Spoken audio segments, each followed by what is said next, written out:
Mi problema es interpretar una versión de algo que me gusta como si necesitase algo diferente. Hay un sonido que me gusta mucho y quiero inspirarme para hacer algo propio. Claro, ese es a lo que me refiero cuando digo que cada uno tiene un poco sus métodos para encontrar esos mecanismos, ¿no? Claro, efectivamente. Cuando es algo que uno quiere hacer y está bien y tal, es algo que no se sabe cómo hacer porque hay que descubrir cómo hacerlo. Entonces, ese trabajo es muy difícil, es muy duro. Es mucho más sencillo recurrir a un método de hacer algo, a una técnica, a algo que ya está hecho, que ya más o menos se sabe cómo se hace. Es decir, es mucho más sencillo cantar un bolero que hacer un nuevo género musical o que utilizar los recursos de los géneros musicales existentes de una manera distinta. Es mucho más sencillo hacerse cantautor. Pero depende del trabajo que quieras hacer. Si lo que quieres hacer es seguir lo que a ti te gusta y lo que tal, a la manera en la que a ti te interesa hacerlo, por tus intereses y tus tal, pues eso requerirá de un esfuerzo mayor que si simplemente coges y haces un bolero. Y eso es un trabajo que desde el punto de vista artístico se enfrenta siempre. La mayoría de la gente se cree que el trabajo del artista es conocer los recursos y saber utilizarlos. Falso. El trabajo del artista es hacer aparecer las cosas, no manejar las cosas que aparecen para combinarlas. Pero bueno, ¿es verdad que hay artistas que lo que hacen es combinar las cosas? Sí, los hay. ¿Están mal? No, no lo están. Pero en mi opinión los artistas son los otros. Esos son artesanos, no artistas. Pero bueno, esta distinción también es más vieja que el sol, la distinción entre artesano y artista. Pero bueno, da igual. No es plan de ponernos a discutir. Debería aprender a dibujar porque estéticamente no tengo mucho, solo lo que veo y lo que pienso. Hay personas a las que les ayuda mucho. A Lovecraft le ayudaba mucho a hacer bocetos. El arte de combinar sigue siendo algo de artistas, es mi forma de verlo en un medio que lo usa de forma constante. A ver, yo lo que quiero decir es que la combinación es una herramienta, pero el trabajo del artista no consiste en combinar cosas. Lo que hace el artista es hacer aparecer las cosas. Para hacer aparecer las cosas a veces usa herramientas. Esas herramientas a veces están y a veces no. A veces puede combinar algo, pero a veces puede no hacerlo. Entonces, las herramientas no son lo que convierte al artista en el artista, sino en hacer aparecer las cosas. El hecho de que los artistas y los artesanos compartan a veces algunas herramientas no significa que compartan el trabajo ni la profesión. No sé si me he explicado. Mis obras favoritas saben el manejo del buen sampleo. Si no es eso lo que... No es que diga que los artistas no pueden mezclar cosas, no me refiero a eso. Cuando hablo de combinación me estoy refiriendo a un concepto difuso, no al hecho de... En fin, no me refiero a eso. Sigo confundido. Ya, lo que quiero decir es que una obra de arte no consiste en el hecho de poner en práctica las herramientas. Por ejemplo, en una historia. No es lo mismo que con la música, pero me vas a entender. En una historia tenemos una presentación, un nudo y un desenlace. Sabemos que a veces hay historias que no siguen ese patrón. Pero claro, el hecho de que yo coja y diga, vale, pues una historia es una presentación, un nudo y un desenlace, y si yo monto eso y tengo presentación, nudo y desenlace, entonces tengo una historia y entonces soy un artista. ¿Cierto? No, ¿vale? No. Tú puedes hacer una historia y eso no te convierte en un artista. Claro, que habrá muchos artistas que me dirán, falso, porque sí que lo somos. Y en cierto sentido, el que hace una historia es un artesano, a eso me refiero. Entonces, Alan Moore decía, cuando uno se dedica a hacer un modelo concreto y específico de arte, esa persona es un escritor de carrera, lo llamaba. Y necesitamos otra cosa que no sean escritores de carrera. Yo a esos escritores de carrera los estoy llamando artesanos. Gente que fabrica un producto, un tipo de modelos de historias. Pero el artista no fabrica un tipo de modelo de historias. Entonces, hay algunas historias que son arte que siguen el patrón de presentación, nudo y desenlace. Quiere decir, no es eso lo que hace que una cosa sea una obra de arte. No sé si me explico. Eso es lo que hace que sea una historia, pero no todas las historias son obras de arte. Eso es lo que quiero decir. Igual que no todas las piezas de música son obras de arte. El hecho de haber hecho una pieza de música o haber hecho una historia no te convierte necesariamente en un artista. Aunque hayas hecho una historia y aunque hayas usado los recursos que se supone que hace un artista, porque a ver, si escribo una historia soy un escritor. Es coherente, ¿no? Pues eso es lo que digo, que no lo es. Es que no... está complicado esto. ¿Y qué es arte? Pues voy a utilizar la definición que hacía Heidegger. Arte es aquello que hace aparecer el mundo. Aquello que hace aparecer el mundo es arte. Pero claro, para explicar eso pues tendríamos que hablar de Heidegger. Necesito otra respuesta para entenderlo. Es que, como comprenderás, no puedo explicarte la respuesta a una pregunta tan compleja en poco tiempo. Es una pregunta que ha fundado desde hace 200 años una cosa que se llama estética en la filosofía y es el estudio de la pregunta misma. ¿Qué es el arte? Se estudia en una rama de la filosofía que se llama estética y que tiene autores como Schelling, Heidegger, Hegel y otros muchos.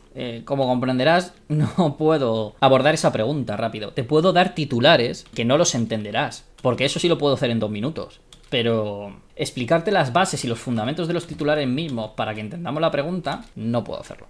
Heidegger tiene una teoría en un libro que se llama Sendas perdidas o caminos del bosque. En este libro, que es una conferencia, es la recopilación de una conferencia que él hace, Martin Heidegger hace una explicación sobre lo que es el arte. Habla del templo, ¿vale? Del templo griego, para explicar por qué el templo griego es una obra de arte. Y claro, Heidegger viene a decirte que el templo griego en sí, el templo, la construcción del templo griego, no es una obra de arte. Que el arte es todo lo que hace que el templo griego sea templo griego. Entonces, habla de conceptos muy complejos, el concepto de la tierra, el concepto de lo que hay ahí, el concepto del templo, el templo y la tierra, en fin, es una explicación muy complicada, pero la cuestión es que viene a querer decir que lo que hace el arte es fundar un mundo, hacer aparecer un mundo. Y es que es cierto, es verdad. Entonces tú me puedes decir, bueno, pero ¿eso qué diablos significa? Pues a ver, significa que el templo hace aparecer a los dioses griegos. Significa que no es el templo ni las rocas lo que importan, sino que el templo está situado en un lugar, que el lugar está colocado en una contextualidad que le da significado, y que al mismo tiempo el lugar no es un lugar porque sea un lugar, sino porque es el templo el que hace que el lugar sea el lugar, y al mismo tiempo el lugar es lo que hace que el templo sea templo. No sé si esto se puede explicar. La cuestión es que la totalidad de la experiencia es la aparición de cosas que no estaban ahí antes de la obra artística, porque la obra artística es una especie de ritual, de gesto místico religioso, en el cual el mundo aparece ante los seres humanos. Y claro, es que esto es importante comprender. No es que el mundo esté antes de eso.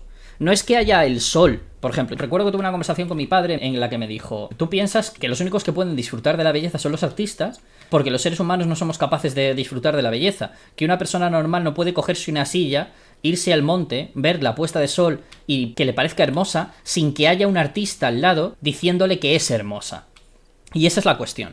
¿Un hombre sin el arte puede irse a disfrutar de una puesta de sol? No. Esa es la cuestión. No.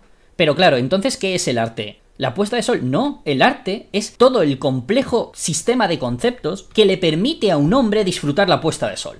Porque a un hombre moderno, la puesta de sol es una cosa que disfruta porque es bellísima por los colores. Pero a un indio comed, o a un indio de la América profunda, o a un indio nativo americano, quiero decir, el sol no es una cosa hermosa, sino que es un dios que está naciendo. Entonces, contemplar el sol como si fuera bonito o disfrutable no tiene sentido para el indio, porque el indio no disfruta del sol. El indio siente cierto respeto reverencial y cierto miedo ante la aparición del sol, porque es una divinidad, es un dios. No es una fuente de la naturaleza que te permita disfrutar de ella porque lanza rayos muy bonitos. Entonces, el indio no está disfrutando del sol, porque es un dios. Y esa es la cuestión. El arte es lo que hace aparecer el mundo. Porque el sol no aparece si no está cargado de significado. Eso es lo que quiero decir. El sol, el viento, el aire, la tierra, las cosas que nos rodean no son lo que son.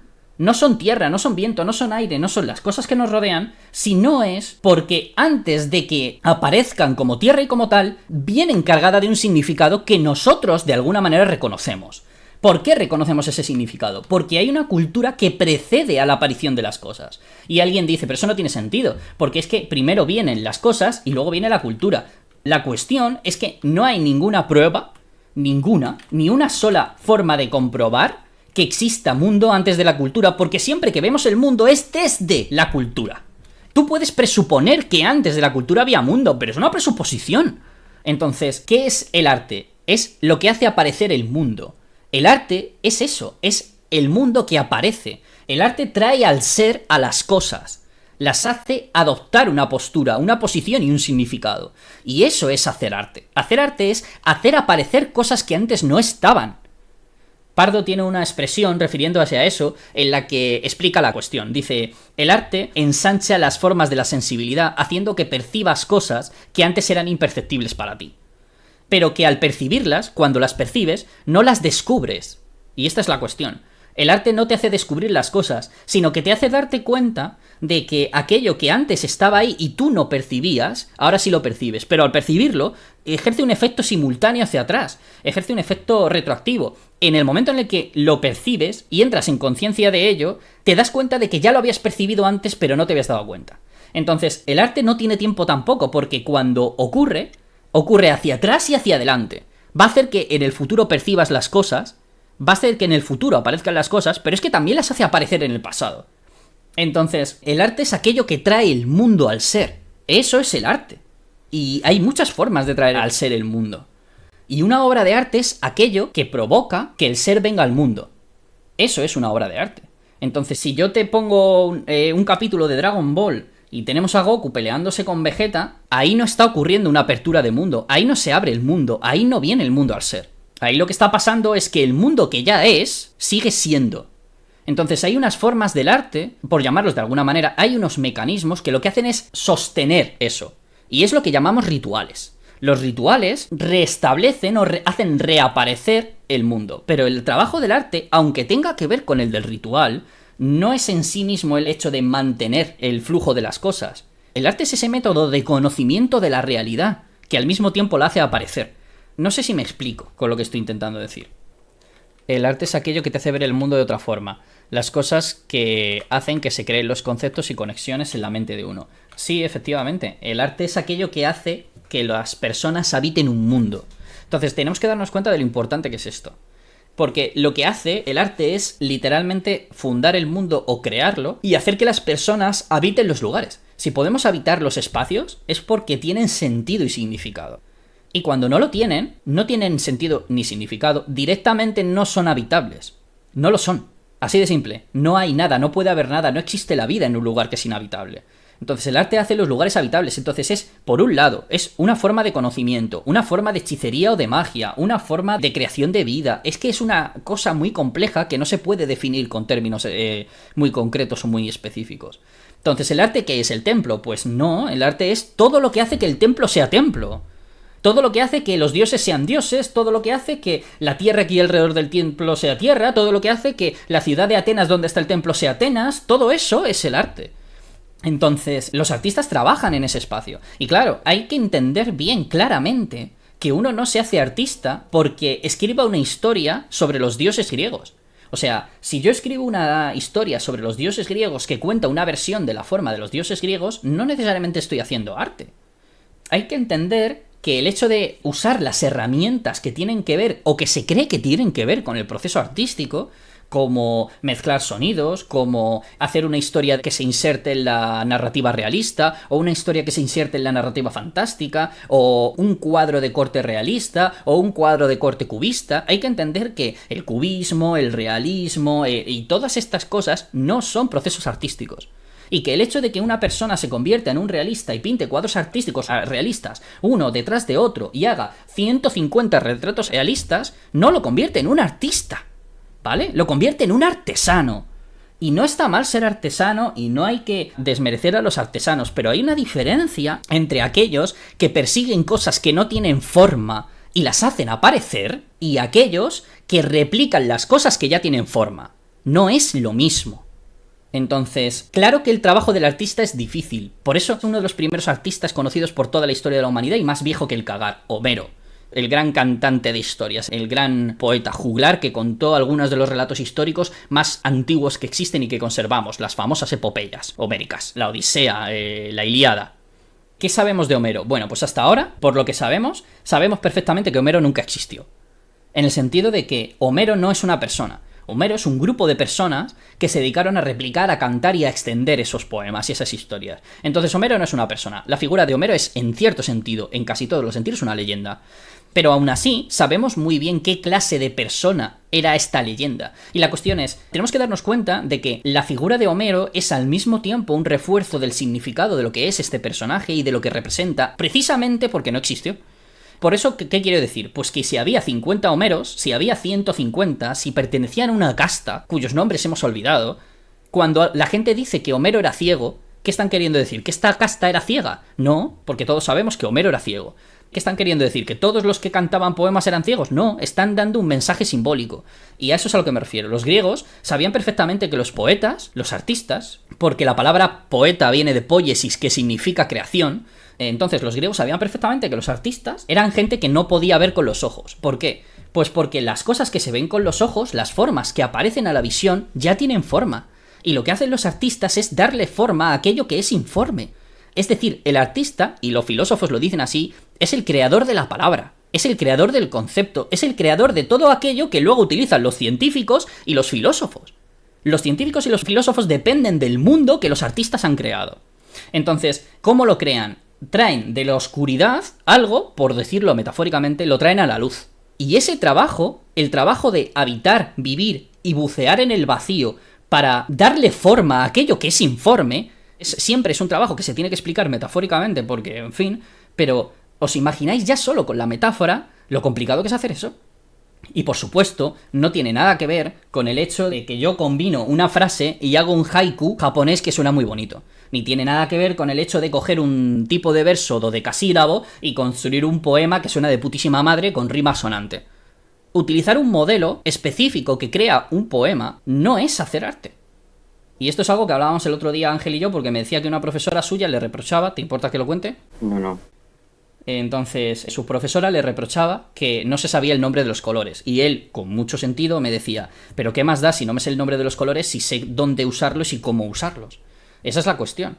Y esto es una cosa que la gente no entiende. Los artistas no están sometidos a las reglas. La gente cree que por saberse cómo se hace una historia o cómo se hace una canción, uno se convierte en artista. Que no. Que los artistas no trabajan con las herramientas, no trabajan con los instrumentos, crean los instrumentos con los que trabajan. No es lo mismo.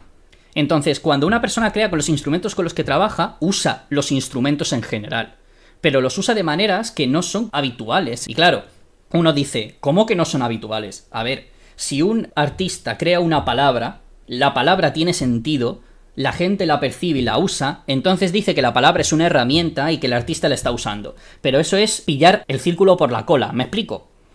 Esa palabra o esa herramienta que el artista ha usado ha tenido sentido porque el artista la está usando. Y porque la forma de usarla adquiere sentido. Y entonces se convierte en herramienta y en palabra que los otros pueden usar. Pero hay que comprender que una cosa es eso y otra cosa es usar las palabras en sí. Y yo sé que alguien me puede decir, pero es que la diferencia es muy sutil y muy complicada. Si yo no te digo que no.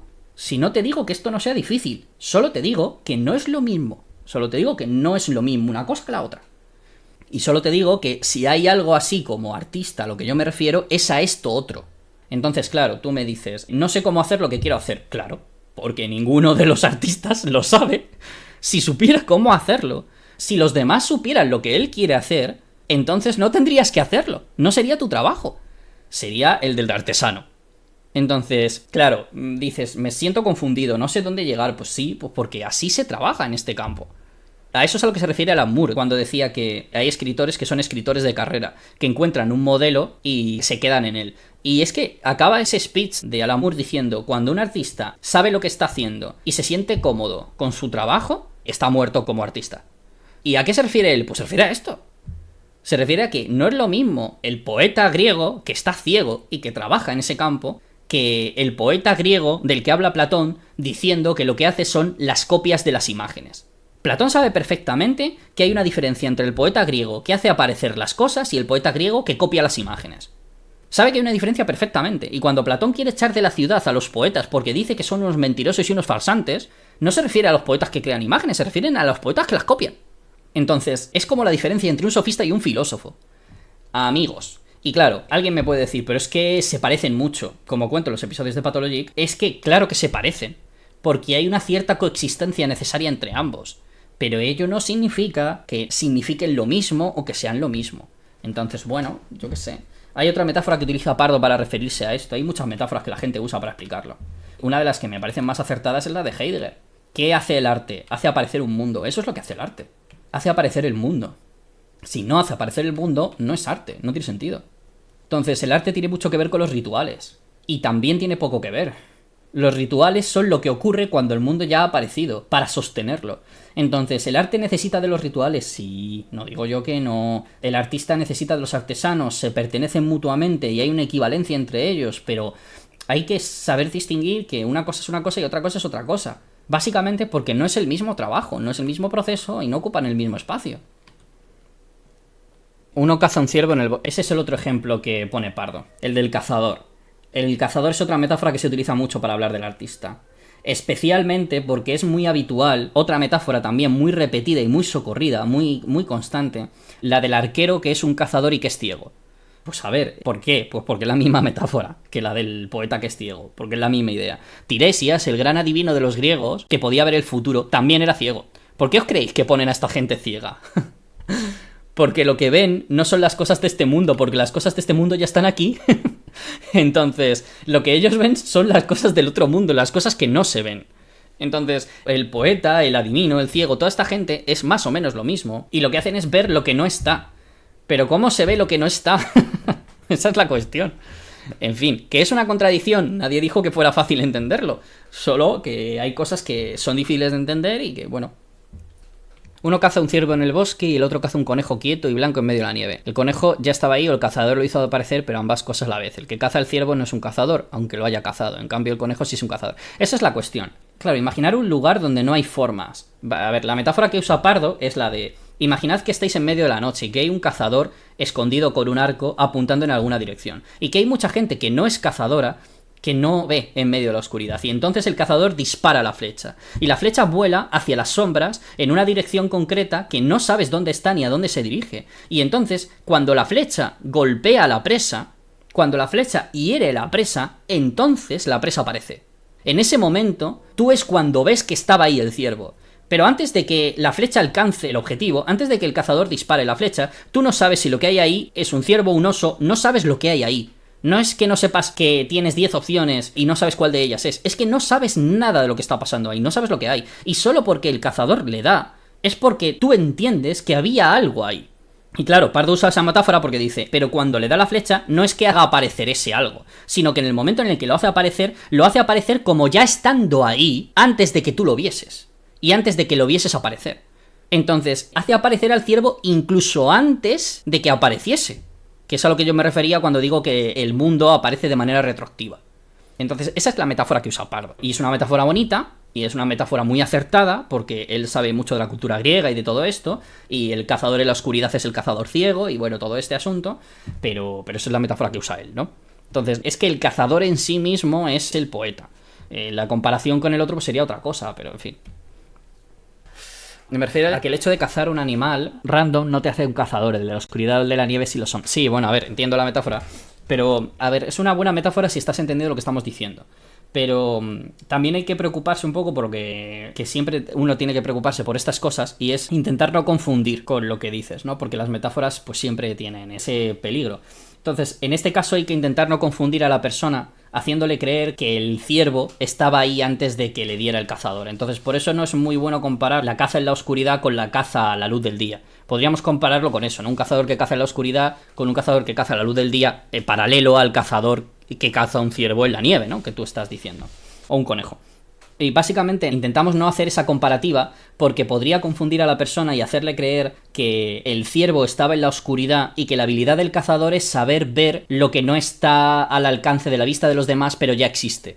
Y eso es lo que hay que entender. El cazador no ve el ciervo antes que los demás y lo que haga sea prever lo que va a pasar, sino que lo que hacen los artistas es hacer aparecer lo que va a ocurrir y lo que ha ocurrido y lo que está ocurriendo. Entonces, antes de que el artista diga la palabra, siguiendo las metáforas de Pardo, antes de que el artista dispare la flecha, no hay ciervo, no hay nada, no existe nada, no hay nada ahí. Es solo cuando dispara y acierta, porque a veces no acierta, cuando la cosa aparece. Entonces, la metáfora que has puesto está bien, Keyos. Lo que pasa es que yo intento no hacer esa comparativa porque incita a la confusión. Es un pensamiento que tenemos hoy en día, la idea de que existe el descubrimiento. ¿Qué significa la idea del descubrimiento? Pues la idea de que las cosas están ahí antes de que nosotros las veamos. Y por tanto, hace presuponer la existencia de las cosas con independencia de nosotros. Y hay que entender que eso es un presupuesto y es un acto de fe. Podrían existir con independencia de nosotros, pero también podrían no existir. Y hay que entender que la idea de que existen con independencia de nosotros es una postura ideológica. Es una forma de hacer aparecer las cosas antes de que estén ahí. ¿Me explico? Esa idea es la flecha de un cazador. Entonces, hay que comprender que no es que el cazador descubra las cosas porque ya estaban ahí. Es que el cazador las hace aparecer porque no estaban ahí antes de que él las haga aparecer. Pero cuando aparecen, aparecen como ya estando ahí.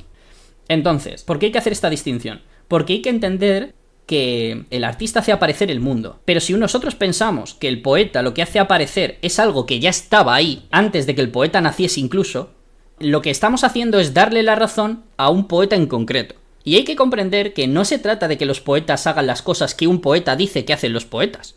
Hay que entender de que los poetas crean las cosas. Entonces hay que comprender la diferencia. Y tú me dices, no entiendo esa diferencia. Vale, lo entiendo, pero intentando evitar la confusión de esa diferencia es por lo que yo no utilizo esa metáfora. No sé dónde salió la metáfora, pero me encantó. La metáfora del cazador es una metáfora que utiliza José Luis Pardo siguiendo la ideología griega clásica en su libro La regla del juego. Es un principio de incertidumbre. El hecho se revela cuando sucede y se autoexplica. Eso no es exactamente lo que yo intento explicar. Es una traducción según su punto de vista. Lo que yo intento explicar es precisamente eso. No es que el artista esté traduciendo el mundo, que ya existía antes de que él lo traduzca. Es que el mundo aparece cuando el artista lo hace aparecer. Yo no le sé la filosofía sin metáforas. Es que, de verdad, os podría dar la chapa con esto 1000 veces. Vamos a ver. Desde este punto de vista, el arte, tal y como lo he explicado, es una forma del conocimiento. De hecho, se podría decir que es la única forma del conocimiento que existe, o que puede existir. Pero puesto que se podría decir que la filosofía también es una forma de conocimiento, pues entendemos que... en fin. Pero la cuestión, desde este punto de vista se entiende bastante bien que el arte es una forma de conocimiento. Pero claro, se asocia el arte con una serie de instrumentos, como la metáfora, ¿no? Como las historias, como los cuentos, como la fantasía. Entonces, es muy habitual decir que las metáforas no son una forma de conocimiento, sino que al contrario, lo que hacen es embrollar el conocimiento y confundirlo. Y por extensión se suele entender que el arte es una forma de entretenimiento que no tiene nada que ver con el conocimiento ni con la ciencia, y que el arte está muy bien porque hace a la vida soportable, digna de ser vivida. Pero no es que haga la vida soportable o digna de ser vivida, es que hace a la vida posible. Y eso no es un consuelo. Hay gente que piensa que el arte es una forma de consuelo porque entiende que la metáfora, la fantasía y tal, y estos pensamientos ¿de dónde vienen? Vienen de la modernidad. La modernidad es la que concibe el arte como un producto desbordado de la imaginación, entendiendo la imaginación como una cuestión provocada por el pensamiento que no tiene una realidad material. Y eso no es verdad. Entonces, claro, uno podría decir filosofía sin metáforas. ¿De qué cojones? Es como si dijéramos un conocimiento sin arte. ¿Pero qué significa eso? ¿Me explico? Nos damos cuenta de que eso no tiene ningún puto significado. Un conocimiento sin arte. Un conocimiento sin el aparecer de las cosas. ¿Pero de qué estás hablando? Y claro, como el arte está antes de todo conocimiento, y por tanto es el fundamento de todo conocimiento, ¿y eso qué quiere decir? Que el arte no se puede expresar en los términos del conocimiento porque está antes que los términos del conocimiento. De lo que normalmente se llama conocimiento, ¿se entiende qué quiero decir? Y esa incapacidad del arte significa que está por debajo del conocimiento. Y que por tanto, el arte es una especie de constructo mental que no sirve para nada y que es como una especie de fantasía de los niños. Pero vamos a ver, pero tú eres idiota. Ese pensamiento me cabrea mucho, me parece muy venenoso y muy ofensivo. Porque no es así, no es cierto. Entonces, desde este punto de vista hay muchas corrientes de pensamiento que creen que la ciencia, que la filosofía, que la matemática son ciencias y que el arte es algo que ayuda a la gente a vivir. Y esa postura me parece muy insultante y me cabrea muchísimo. Por eso digo que lo de la filosofía sin metáforas. ¿Pero qué cojones? ¿De qué estás hablando? Es como si dijéramos la filosofía sin el uso de los nombres. Pero vamos a ver. La metáfora funda las palabras. No hay palabras sin metáfora. Entonces, intentar construir un lenguaje que sea como la matemática, que no tenga metáforas, es intentar hacer que aparezca el mundo sin que aparezca.